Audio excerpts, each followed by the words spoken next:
네, 안녕하십니까. 티시노의 박찬선입니다. 먼저 이렇게 좋은 자리 강연 연사로 초청해 주신 한국벤처투자협회 여러분들께 감사의 말씀을 드리고요. 어, 오늘 제가 어떻게 제목은 되게 거창합니다. 바이오 빙하기 늑대처럼 생존하라.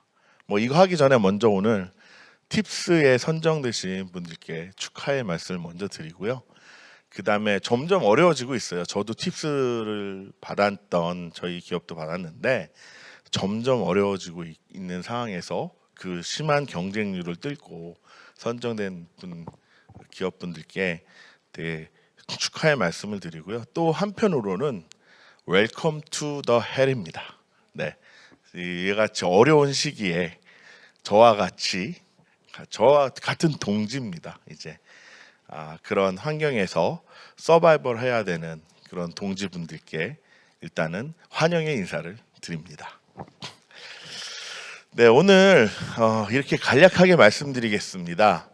먼저 늑대 이야기. 왜 갑자기 늑대야? 이렇게 하실 수 있을 겁니다. 어떤 분은 호랑이 이야기라고 저한테 얘기하신 분도 있었는데, 그리고 지금의 현재 상황, 아까 저기 전 연사분이신 정주현 선임님도 많이 얘기를 해주셨는데 그런 얘기를 다시 한번 짚어볼 거고요. 저는 신약 개발의 입장에서 좀 더 구체적으로 말씀을 드리도록 하겠습니다. 그리고 그럼 어떻게 하면 생존을 할 수 있는지 이런 거, 그 다음에 끝으로 결론을 내리면서 여러분께 질문을 좀 받도록 하겠습니다. 저희 회사는 2020년 9월에 창업을 했습니다. 이제 4년이 꼬박 지났고요.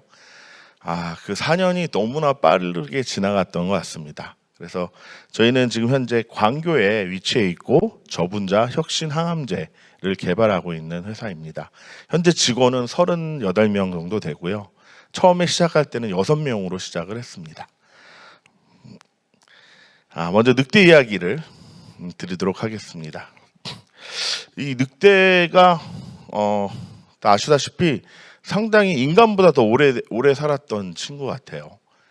빙하기가 약 되게 몇만 년 전인데 그때 당시에 같이 살았던 동물들이 매머드, 자이언트 땅 늘보, 거대한 초식 동물을 살았고요. 그걸 노리던 포식자 가운데 검치호랑이, 동굴사자, 고대 하이에나, 짧은 얼굴 곰들이 다 그때 살았습니다. 근데 지금은 늑대 말고는 다 멸종을 했습니다. 늑대는 왜 오늘날까지 살아남았을까?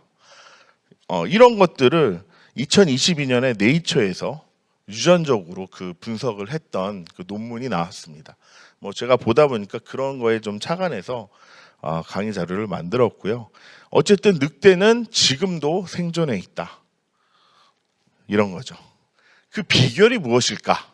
보시면은 이거는 게놈 북아메리카와 시베리아에 유럽에 걸친 고대 늑대의 그런 유전체들을 연구하고 분석해 봤더니 그 비결이 나왔다. 뭐냐면 생존 비결은 뛰어난 이동성입니다. 이동성이고 생존에 필요한 돌연변이 유전자를 가지고 있고 만들었고 신속하게 그것들을 공유했습니다. 동료 늑대들에게. 이거는 생존에 유용한 돌연변이가 무엇일까요? 이때 당시에는 빙하기라서 되게 온도가 되게 낮고 먹이가 많이 없었을 겁니다. 먹이가 있더라도 눈 속에 파묻혀 있고 상당하게 냉동이 되어 있는 상태이겠죠.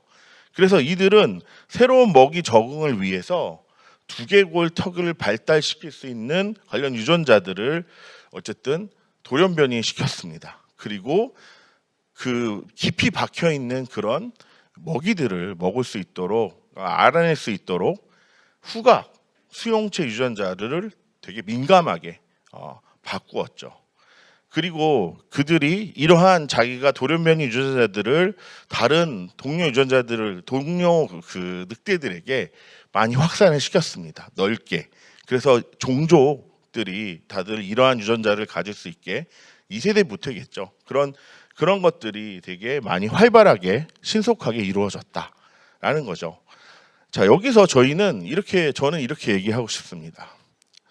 지금은 옛날에는 바이오의 뭐 혹한기라고 얘기를 했어요. 근데 지금 혹한기라고 저는 얘기하는 걸 못 들었습니다. 이제는 작년에만 해도 혹한기, 혹한기 맞구나 그랬는데 지금은 꽁꽁 얼어붙은 빙하기입니다. 되게 어려운 환경이고요. 자, 그럼 현재 상황에 대해서 말씀을 드리면 마찬가지로 이렇게 투자 빙하기입니다. 투자를 안 해요. 투자 받기가 너무 어렵습니다. 이런 상황이고요. 보시면 그 원인이 무엇이냐? 뭐 코로나 19의 엔데믹, 그다음에 러시아 우크라이나 전쟁, 이거에 따른 인플레이션, 그다음에 미국발 고금리, 고환율, 세계적인 경기 침체, 이런 것들이 왔죠. 그러다 보니까 투자가 위축이 됐고요. 이거는 글로벌 환경입니다. 그럼 국내는 어떨까요? 1세대 벤처들에 대한 신뢰가 되게 많이 떨어졌습니다. 물론 1세대 벤처들이 잘한 벤처들도 많이 있죠. 하지만 못한 벤처들이 더 많이 돋보이게 되고, 그러다 보니까 바이오 벤처, 특히나 바이오 벤처에 대한 낮은 신뢰가 되게 쌓였고요. 그래서 국가에서는 거래소에서는 상장 심사를 강화하게 됐습니다. 이렇게 강화하게 되다 보니까 기술 특례 상장사가 감소되고, 그 다음에 투자사는 더더욱 자금 회수가 어렵게 됐습니다. 그러니까 이런 악순환이 거쳐서 결국에는 국내에서도 역시 투자 위축이 너무나 크게 다가왔던 거죠. 좀 신약 개발 쪽으로 좀 더 포커싱해서 좀 얘기를 하자면, 미국 바이오 신약 개발 하는데도 역시 그 시장도 되게 부진했습니다. 그리고 아까도 얘기했지만 기술 특례 상장이 국내에서는 거의, M&A는 뭐 솔직히 요즘에는 많이 일어나려고 하는 그런 추세를 보이지만 아직까지도 우리는 IPO라는 기술 특례 상장이라는 이런 엑싯밖에 없는 것이 현실입니다. 근데 이게 매우 좁아졌습니다. 저렇게 병목 현상으로 일어나게 되었고요. 투자가 그러다 보니까 회수가 안 되고, 투자한 금이 그러다 보니까 재투자가 막혀 있는 그런 상황입니다.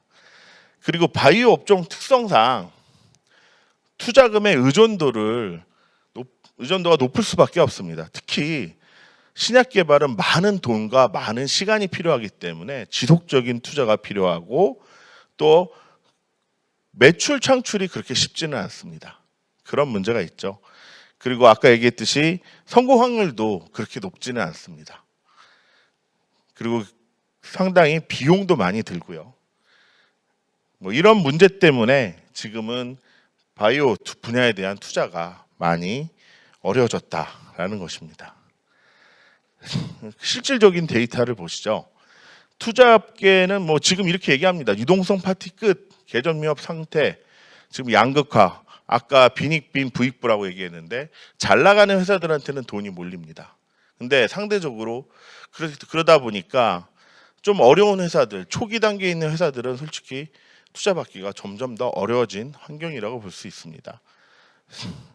우리가 바이오 업계의 최고 그런 황금기는 언제였나? 앞으로도 있었으면 좋겠는데 2020년, 2021년입니다. 그때는 여기저기서 투자자들이 오히려 바이오 벤처 회사들을 찾아왔습니다. 저희 회사도 많이 찾아왔습니다. 근데 지금은 어떠냐면 저희가 무조건 찾아가야 합니다. 뭐 그런 상황이고요. 보시죠. 의료 바이오 업계 전체 투자 비중이 2020년도에서는 상당히 많은 부분을 차지했습니다. 한 30% 가까이 됐죠. 지금은 반토막이 났습니다. 15% 정도밖에 투자를 안 합니다. 다른 IT나 이런 쪽으로 많이 투자가 됐다는 거고요.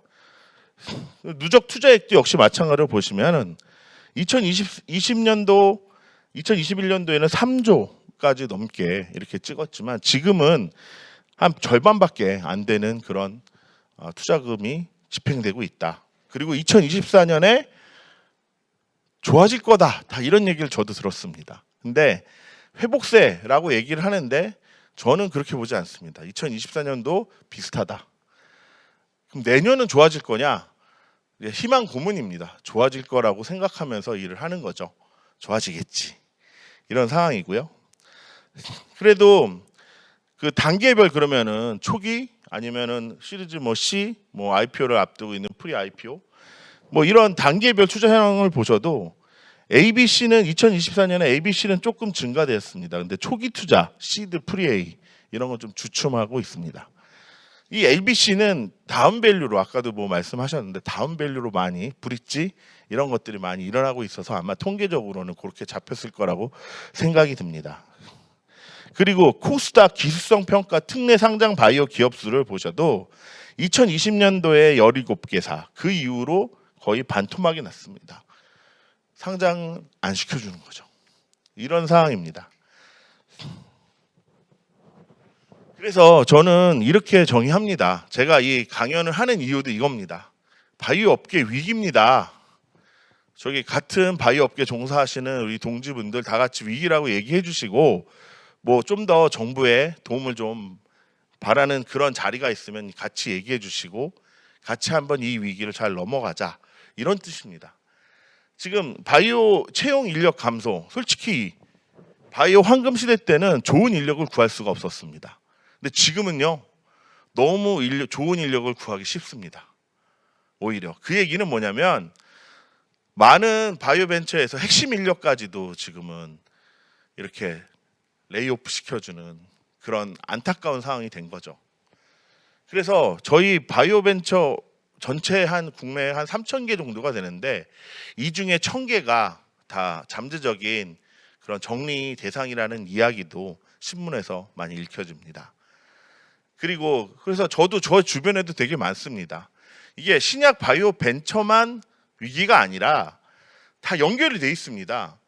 바이오 벤처, 위탁 개발 생산하는 CDMO, CRO 기업들, 그다음에 국내 뭐 글로벌 제약사 학계 등으로 이어지는 전반적인 그런 바이오 생태가 지금 뿌리채 흔들리고 있는 위기 상황이다.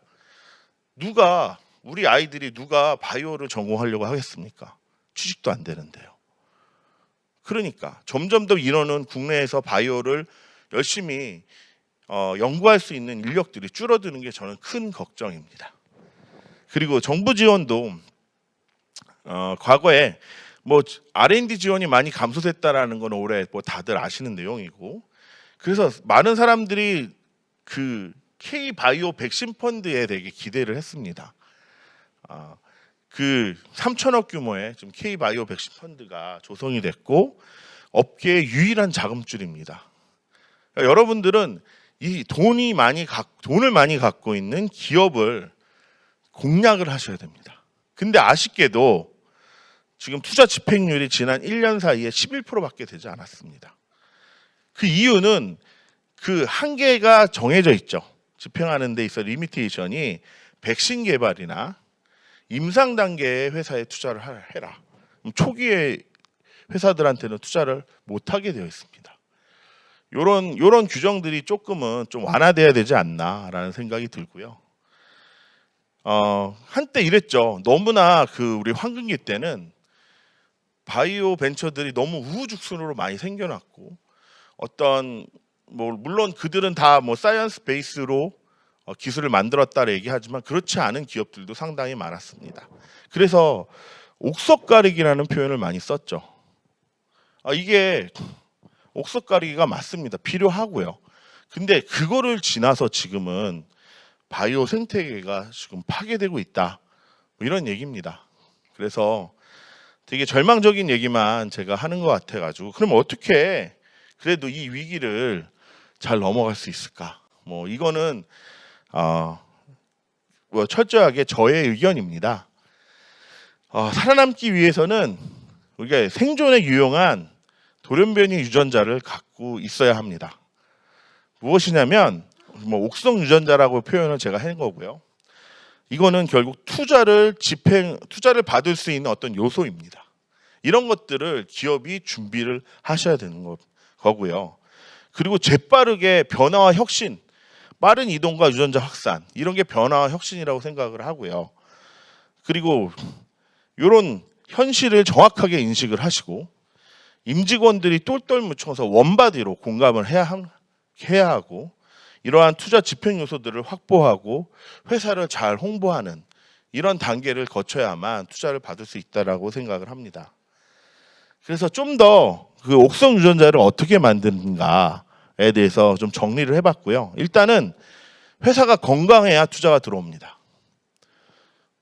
건전한 주주 구성. 뭐 어떤 분들은 자녀분도 넣고 막 그렇게 하는 경우도 되게 많은데 그게 건전하지는 않다고 봅니다. 그래서 건전한 주주 구성, 그다음에 내부 통제 시스템이 확실하게 확립을 해야 하는 거. 이런 거 되게 중요합니다.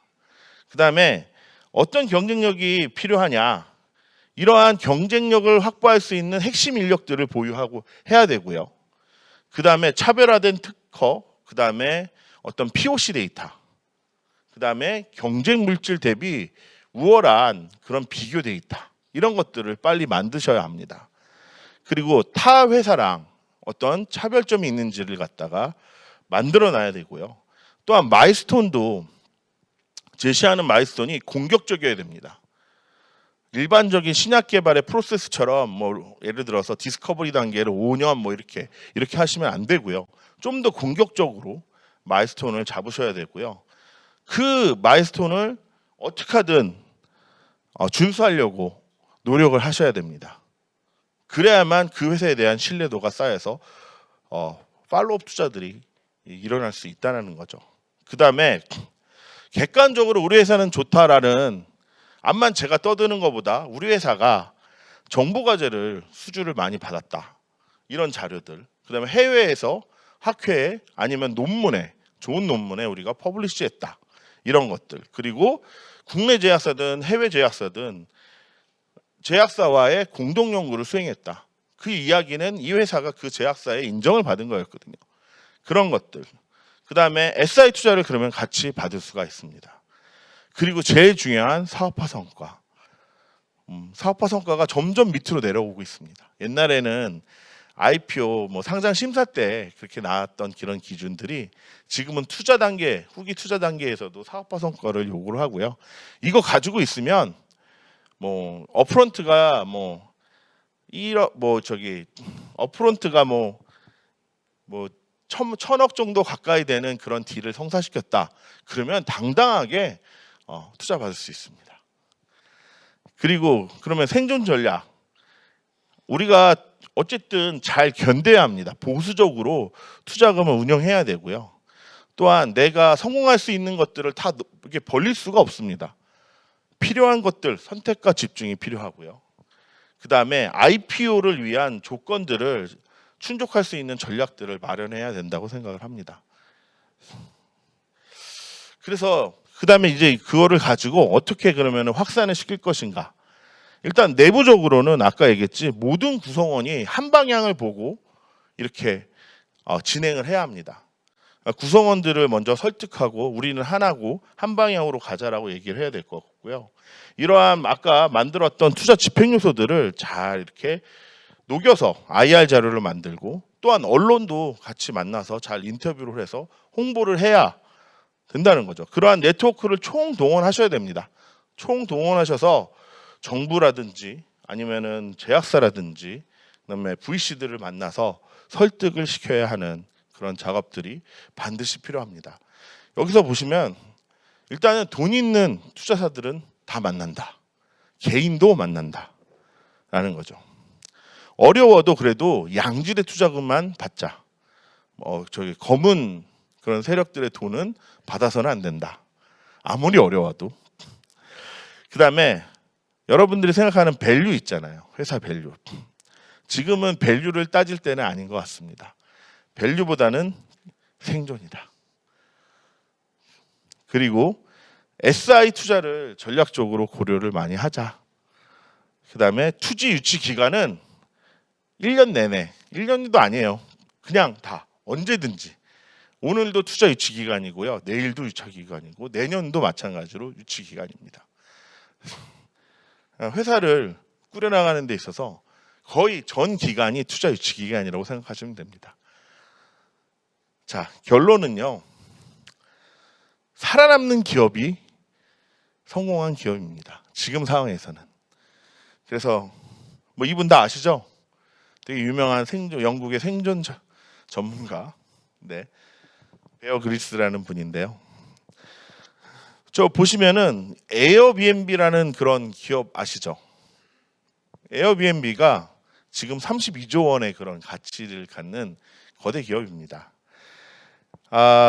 이 기업이 창업 초기 다 투자 유치에 많이 실패를 했습니다. 근데 많은 투자를 만났지만 뭐 다 거부를 당했어요. 그러다가 시리얼 박스를 디자인해서 팔고 뭐 이런 아이디어는 뭐 훌륭하진 않지만 어쨌든 끈질기다는 평가를 받았고 투자자들한테. 그래서 첫 투자를 유치했죠. 그래서 인내심을 가지고 포기하지 않는 바퀴벌레 정신, 이런 게 필요하다라고 얘기를 했습니다. 근데 저는 바퀴벌레는 다들 혐오하시니까 바퀴벌레처럼 그 질긴 생존율을 갖되 늑대의 기본 정신은 잊지 말자, 이런 얘기를 하면서 마무리를 짓고 싶고요. 성공이라는 그림을, 성공한 사람을 외부에서 봤을 때는 다 이렇게 간 것처럼 보여요. 근데 그 사이에는 저렇게 많은 어려움과 그런 고생들이 따랐고 그거를 다 넘어서야만 저 위까지 오를 수 있다라는 거. 그러니까 우리는 이거를 인정하고 고생하겠다라는 생각을 하시고 이렇게 열심히 투자자를 만나십시오. 이게 저의 결론입니다. 네, 그러면은 시간이 좀 있으니까 Q&A 받도록 하겠습니다. 네, 박찬선 대표님의 강연 잘 들었습니다. 기업을 운영하시면서 피부로 느끼시는 현재 투자 상황과 더불어 먼저 나아가고 있는 선배 기업으로서 해주실 수 있는 정말 피와 살이 되는 강연이었다고 생각합니다. 그럼 말씀하신 대로 이제 질의응답 바로 진행해 보겠습니다. 온라인 참석자분들께서는 채팅창에 질문 남겨주시고요. 현장 참여자분들은 지금 바로 손을 들어주시면 마이크 전달드리겠습니다. 네, 마이크 전달 부탁드립니다. 네, 예. 대표님 강연 잘 들었습니다. 그 티시노에서도 아마 그런 빙하기 같은 기간이 있었을 텐데 대표님께서 그 기간 동안 획득하신 그런 옥석 유전자라면 어떤 게 있을지 궁금합니다. 일단은 다른 회사와 다른 차별점을 찾으려고 많이 노력을 했고요. 아마 티시노가 그 혹한기 처음에 매를 맞은 기업일 겁니다. 그래서 되게 저도 좌절을 했었고요. 되게 힘들었던 시기였던 것 같습니다. 시리즈 B 받는 게 정말 힘들었습니다. 저희는 한 1년 넘게 시리즈 B를 투자를 유치를 했고요. 그때 당시에 너무 그 힘든 시기여서 되게 이래서 뭐 어떤 공황장애가 올 수도 있겠구나라는 생각까지 들었습니다. 근데 다행히 직원들과 똘똘 뭉쳐서 아까 차별화 그런 데이터들을 만들고 차별화 포인트를 많이 만들어서 이야기를 했고, 그리고 모든 자존심을 다 내려놓고요. 제가 아시는 모든 네트워크를 다 이용해서 투자를 받을 수 있도록 정말 찾아다니면서 그랬던 것 같습니다. 네. 그러니까 저희가 그때 힘든 얘기를 좀 더 구체적으로 얘기하면 100억 정도를 모았어요. 근데 그 100억 정도를 FI로 모았죠. 근데 그 FI 그 VC 분들이 SI를 안 갖고 오면 이 100억을 자기는 회수를 하겠다라고 얘기를 했어요. 근데 SI를 받는 게 원래 받기로 한 회사가 갑자기 어떤 모 회사가 회장님의 변심으로 다시 그게 취소가 되는 바람에 100억이 날아가게 생겼었어요. 그때 제가 아시는 모든 그런 분들께 전화를 했죠. SI를 해주실 수 있는 위치에 전화를 했는데 다행히 저희를 되게 이렇게 이끌어주신 데가 현대약품이라는 곳입니다. 현대약품에서 SI를 해주셨고 그것 때문에 100억을 저희가 또 투자를 받을 수 있었던 그런 뭐 아픈 기억이 있었습니다. 네, 또 질문 있으시면 손 들어주시면 마이크 전달해 드리겠습니다. 그럼 이번에 제가 한번 질문을 드려도 네. 될까요? 티시노 바이오사이언스는 글로벌 시장 진출에도 앞장서시는 것으로 제가 알고 있는데요. 이제 바이오에 있어 글로벌화는 빼놓을 수 없는 시장인 것 같습니다. 대표님이 보셨을 때 글로벌 시장에서 바이오 헬스케어 파트에 얼마나 관심을 기울이고 있다고 느끼시는지 대표님은 약간 어떤 전략으로 접근하셨는지 궁금합니다. 제가 뭐 한창 황금기 때는 다 미국 보스턴에다가 미국 지사를 두겠다. 저 팁스에도 그렇게 써냈습니다. 보스턴에 내가 우리 지사를 내 가지고 우리가 라이센싱 아웃하는 전진 기지로 만들겠다. 네, 이렇게 혹한기가 왔고 그런 상황에서 미국을 진출하는 것이 과연 사무소를 내는 것이 정말 우리 회사에 도움이 될까라는 생각이 들었고요. 가성비를 따진 거죠. 그래서 직접 비즈니스 미팅을 우리가 가면 돼. 비행기표 얼마 들긴 하겠지만 같이 가서 우리가 직접 그 바이어들을 만나고 그랬던 것 같습니다. 그래서 글로벌 딜은 당연히 중요합니다. 신약 개발에서의 국내 딜도 되게 중요하지만 글로벌 딜을 해야만 아까 얘기했던 상장에서의 그런 사업화 성과의 기준을 만족시킬 수 있습니다. 그래서 일단은 그들을 만나는 게 그들이 바라보는 시선들이 상당히 사이언티픽적으로도 되게 하이 클래스입니다. 그래서 눈에 이런 데이터 있어라고 물어보는 커뮤니케이션 하면서 이런 데이터가 필요하구나 이런 것들을 얻을 수 있었고 그거 가지고 그럼 돌아와서 이런 데이터를 만들어 보자. 이렇게 해서 직원들과 같이 그 데이터를 만들어서 우리 만들었어 보여줄게 또 만나고 이렇게 하면서 그들의 언맨 니드를 알아나가고 그들이 원하는 것들이 무엇인지를 알 수 있는 그런 기회였던 것 같습니다. 그래서 저는 많이 만나야 된다. 그들과 잘 안 만나줍니다. 그래도 어떻게든 쫓아가서 부스에 쫓아가서도 만나자 이렇게 해야만 만날 수 있고요. 그래서 최대한 그런 인터랙션을 많이 할 수 있도록 이렇게 해야 되고 인상을 한 번 만나는데 인상 깊은 데이터를 하나 보여줘야 되고 이런 거를 찬스가 분명히 있습니다. 그런 것들을 잘 하면은 좋은 사업화 성과가 날 수 있지 않을까. 저희도 아직 큰 사업화 성과가 없어서 제가 이렇게 얘기하는 게 좀 우습긴 하지만 그래도 그런 식으로 노력을 하고 있고요. 향후에 좀 더 좋은 성과로 이 자리에 서고 싶습니다. 네, 네. 네. 답변 감사합니다, 대표님. 그럼 질의응답은 여기서 마무리하는 걸로 하겠습니다. 좋은 강연 들려주신 박찬선 대표님께 큰 박수 부탁드립니다.